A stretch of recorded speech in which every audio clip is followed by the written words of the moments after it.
কোটার কারণে আমরা এতগুলা প্লট নিব, কোটার কারণে আমরা অতগুলা করব, সমস্ত কোটা উঠিয়ে দেন, জনগণের জন্য উন্মুক্ত করে দেন না কেন?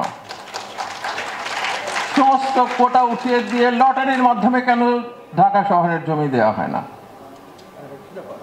এই ফ্যাসিলিটিগুলি বন্ধ করে দিতে হবে।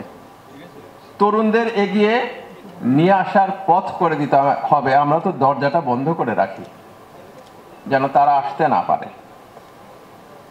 এই দরজাগুলো খুলে দিতে হবে বাংলাদেশের মানুষের জন্য, তরুণদের জন্য। মানবাধিকার কর্মী গ্রেটা থর্নবার্গের কথা আমরা জানি। আমাদের এখানে হাজার হাজার থর্নবার্গ তৈরি হয়েছেন যারা বাংলাদেশ বদলে দেওয়ার জন্য কাজ করছেন। আমরা তাদের পাশে দাঁড়ানো দরকার এবং তাদের পাশে দাঁড়িয়ে এই সময়টাকেই বদলে দেওয়া দরকার। আমি আর বলবো না, কারণ সৈয়দা রিজওয়ানা হাসান আমাদের যে কথা বলার সেটা বলেছেন, আমরা যেটা ভাবি, যেটা চিন্তা করি সেটা বলেছেন। আমি শুধু বলতে চাচ্ছি যে ঢাকা শহর কিন্তু নোংরা হয়ে আছে। ঢাকা শহরে কিন্তু নিঃশ্বাস নেওয়ার গাছ নাই, গাছপালা কেটে ফেলা হয়েছে।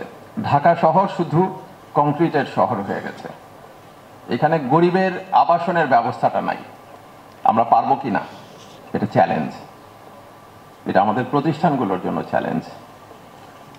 সবশেষে যেটা বলতে চাই এবং বলে শেষ করে দিতে চাই সেটা হচ্ছে যে আমরা যদি তরুণদের সম্পৃক্ত করে নগর উন্নয়নের ক্ষেত্রে পরিকল্পনা নিতে চাই, তাহলে এটা এখনই শুরু করা দরকার, কারণ এর পরে করতে গেলে হয়তো অনেক দেরি হয়ে যাবে।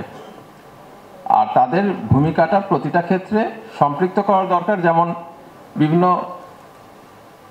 সংগঠন আছে, নাগরিকদের প্রতিষ্ঠান আছে, প্রফেশনাল বডিজ আছে, তাদেরকে ইনভলভ করা দরকার। যারা টাউন প্ল্যানার্স, আর্কিটেক্ট, ইনাদেরকে ইনভলভ করা দরকার। এমন একটা ব্যবস্থা করা যেখানে তারা বড় হয়ে যোগ্য নাগরিক হয়ে উঠতে পারে। সেটার জন্য আমরা যেন আমাদের কাজগুলো গুছিয়ে যেতে পারি।